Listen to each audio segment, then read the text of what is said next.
for joining me.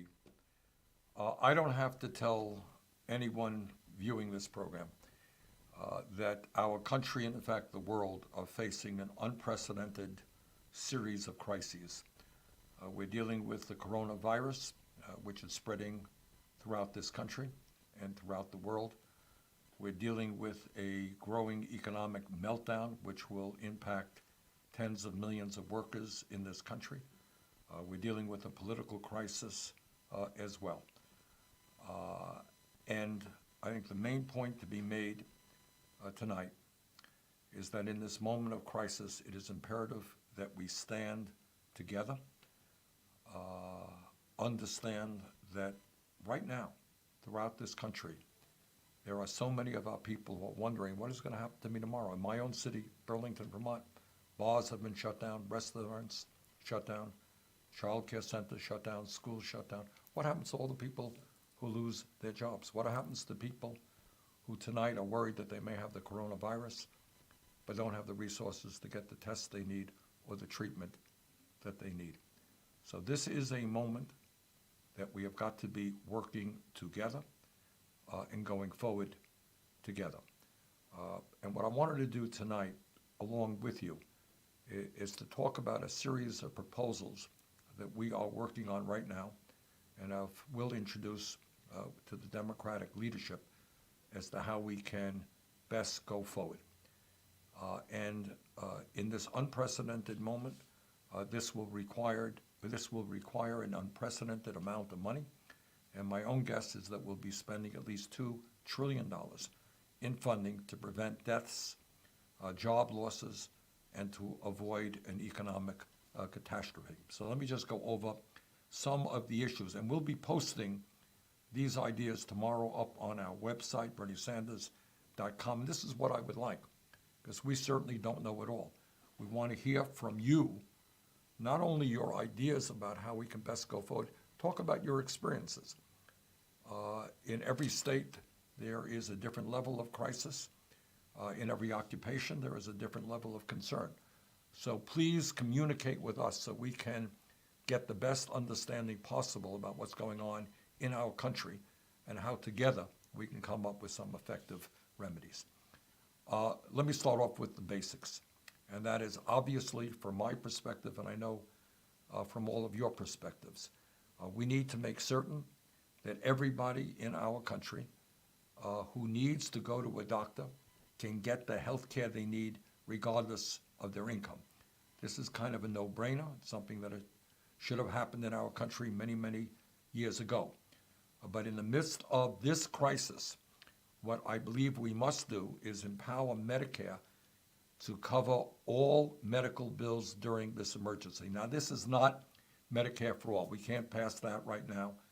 But what this does say is that if you're uninsured, if you are underinsured, if you have high deductibles, if you have high copayments, if you have out-of-pocket expenses, Medicare will cover those expenses so that everybody, regardless of their health care needs, and I'm not just talking about the coronavirus, but their health care needs in the midst of this crisis will get all the health care that they need. That is what we should be doing in this moment of crisis. We need to make sure, furthermore, that as we go forward, we are effectively prepared to deal with the healthcare crisis that we're facing. And that means that we need to make sure that that the hospitals have all of the ICU units and the ventilators that are needed to respond to this crisis. What the fear is, as you know, is that there will be a surge of patients coming into the hospitals and that we will not have the equipment that we need to deal with that crisis.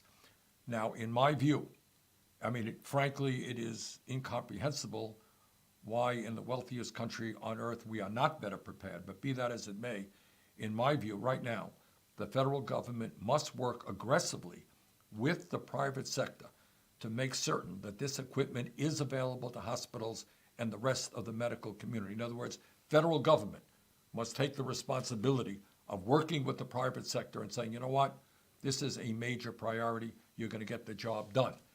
And during this crisis, in addition, of course, we need to mobilize medical residents people in medical school, retired medical professionals, and other medical personnel to help us deal with this crisis. One of the great fears that we are facing right now is that doctors themselves and nurses themselves will become ill. And if our frontline defense in the medical profession is injured, is made sick, is not able to treat the American people, that's only going to make a very difficult situation even worse. Furthermore, and again, this goes without saying, it's something that should have been done. It has to be done immediately. We must massively increase the availability of test kits for coronavirus and the speed at which the tests are processed. We must look to successful coronavirus testing models in other countries and throughout our own country and implement best practices here. And right now, there are communities and states all over this country that do not have the test kits. It's taking too long to get the results. We've got to aggressively address that. In my view, we need to use existing emergency authority under the Defense Production Act to dramatically scale up production in the United States of critical supplies such as masks, ventilators, and protective equipment that our healthcare workers need. It is, again, quite unbelievable, but we have a short supply of masks, and if the doctors and nurses don't have the masks that they need, it's going to be very difficult for them to provide the care that patients require. We need to utilize the National Guard, the Army Corps of Engineers, and other military resources to deal with this crisis. Today, our armed forces must be immediately activated to build mobile hospitals and testing facilities, assist providers, reopen hospitals that have been shut down, and expand our healthcare capacity in underserved areas. One of the ongoing crises that our healthcare system faces, many parts of this country, under the best of times, people can't find a doctor or a hospital is 200 miles away from them. That's not acceptable, and we have to address that reality in the midst of this crisis today. We need to dramatically expand community health centers, which provide primary care, dental care, and mental health care, as well as low-cost prescription drugs to nearly 30 million Americans, including some of the poorest and most vulnerable. We have a primary health care system which is in very, very bad shape. Even people who have insurance having a hard time in many cases finding the doctors that they need. So expanding community health centers will be a significant step forward in making sure there are locations where people can get the testing they need, get the treatment that they need, get the health care that they need in general. And while we are making sure that all of our people have the health care that they need, we must also respond to the growing economic crisis that this pandemic is causing. That means that we must make sure that everyone who has a job right now receives the paychecks that they need and does not lose their income. I mean, as we speak right now, think about the millions of workers who are being laid off in the tourism industry, in the fast food industry, in the restaurant industry, in the transportation industry. These are folks that don't have a lot of money, as all of you know. Some 40% of the people in this country cannot afford a $400 emergency. So people are sitting out there and they're saying, my God, what am I going to do? How do I take care of my families? And that has got to be the major economic priority that we address. How do we take care of the working families of this country who are negatively impacted by this crisis? Small and medium-sized businesses, especially those in severely impacted industries such as restaurants, bars, and local retail, need immediate relief. We must tell these businesses who are being forced to lay off, in some cases, their entire staff, or possibly even shut down through no fault of their own, that we will not allow them to go out of business. The federal government will work with affected businesses to provide direct payroll costs for small and medium-sized businesses to keep workers employed until this crisis has passed. In other words, bottom line here, most important point is workers need to continue to get a paycheck even when their businesses are shut down. Further, we need to provide a direct emergency $2,000 cash payment to every household in America every month for the duration of the crisis to provide them with the assistance they need to pay their bills and take care of their families. Now, we're throwing out a lot of ideas. And when you deal with the United States Congress, you don't get everything that you want.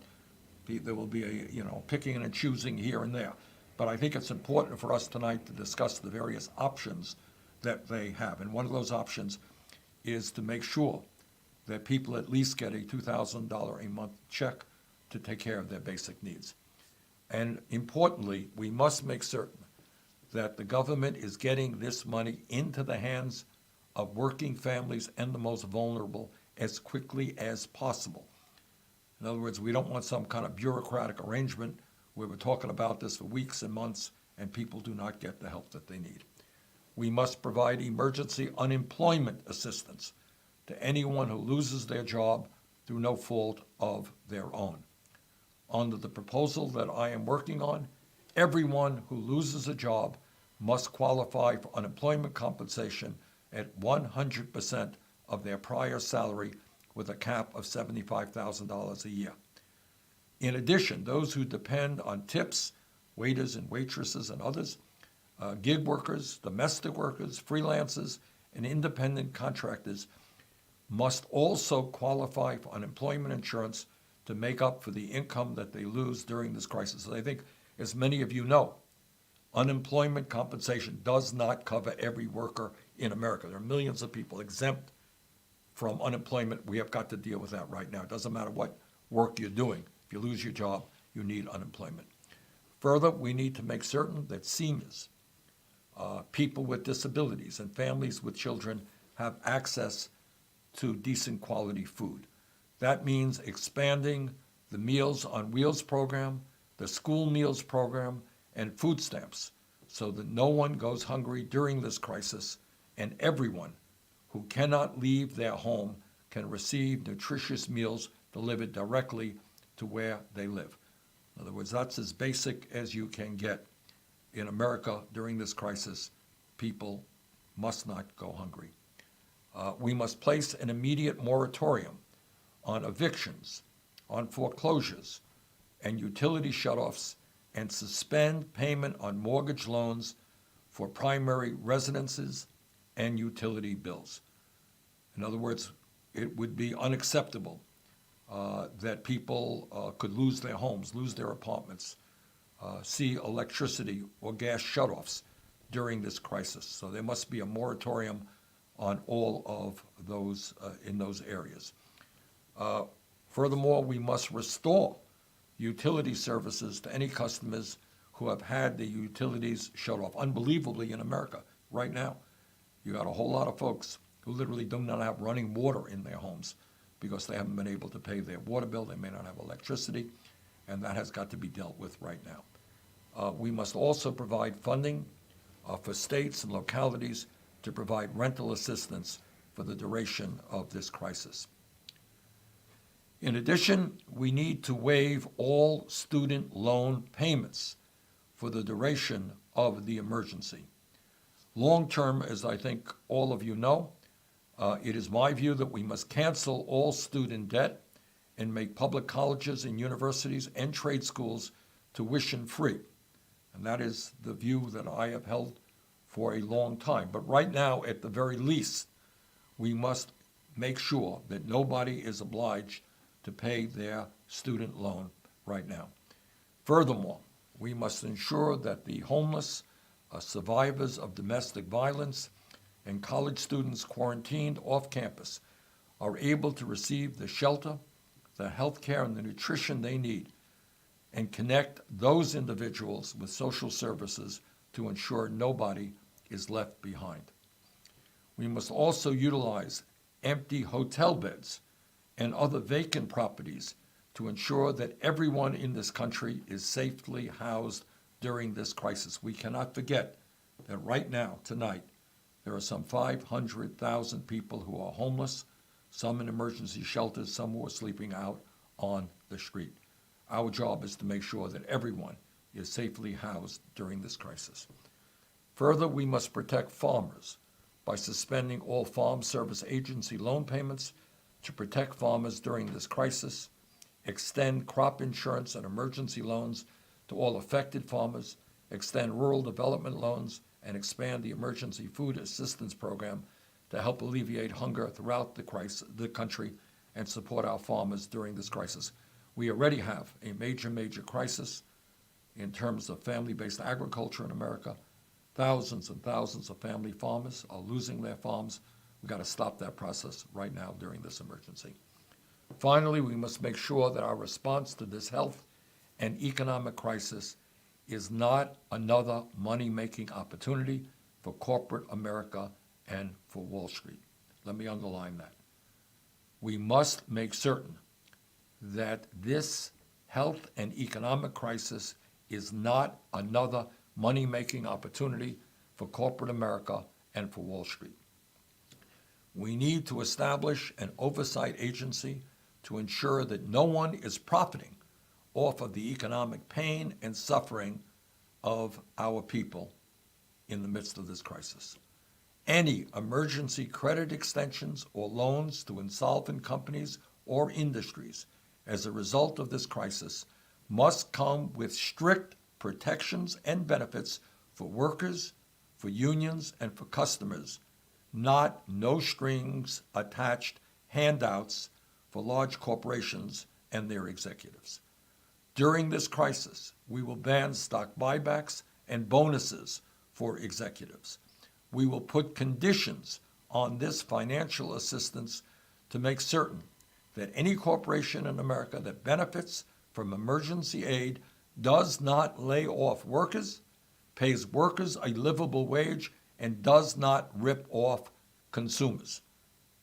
We must make sure that companies that get bailouts are required to sell equity to the government and put workers on their board of directors. We need to prevent price gouging by pharmaceutical companies. As soon as a coronavirus vaccine is developed, it must be sold for free. This is not an opportunity for some drug companies to make a fortune by charging an outrageous price for the medicine that people need in order to stay alive. Further, all prescription drugs that are developed with taxpayer dollars must be sold at a reasonable price. The pharmaceutical industry must be told in no uncertain terms that the medicines that they manufacture for this crisis will be sold at cost. This is not the time for profiteering or price gouging. So, we've covered a lot of territory tonight, and this is what I would very much appreciate, where I'd appreciate getting your help. Once again, this is an outline of proposals that I will be introducing to the Senate leadership and working with the Democratic leadership to implement. But it is important for me to hear your comments. We will have this outline up tomorrow in a little bit clearer way on our website, BernieSanders.com. And in addition to that, we need to know what you are experiencing right now. It's hard to write proper legislation if we are not familiar with the kinds of pain and problems that people all across this country are facing. So let me just conclude by once again thanking all of you for being with us tonight to understand that what this country is experiencing right now is something that we have never experienced in the modern history of this country. That is, number one, a major pandemic, which threatens the health and lives of millions of our people. And on top of that, an economic crisis which threatens the jobs and the income of many millions of people. So we got some major crises, but I have the strong belief that if we work together, if we do not turn to fear and panic, but if we understand that the way we solve this is by going forward as one people, remembering those who are hurting tonight and will be hurting in the future. This is the richest country in the history of the world. This is a country with unbelievable energy, with unbelievable talent, with incredible resources. We can do it. We can address this crisis. We can minimize the pain, and let us do just that. So let us go forward together, and I look forward to continuing to communicate with you, to tell you where we are coming from, what our ideas are, and look forward to hearing from you as to what your ideas are and what your situation is. So once again, thank you very much for joining us this evening. Good night.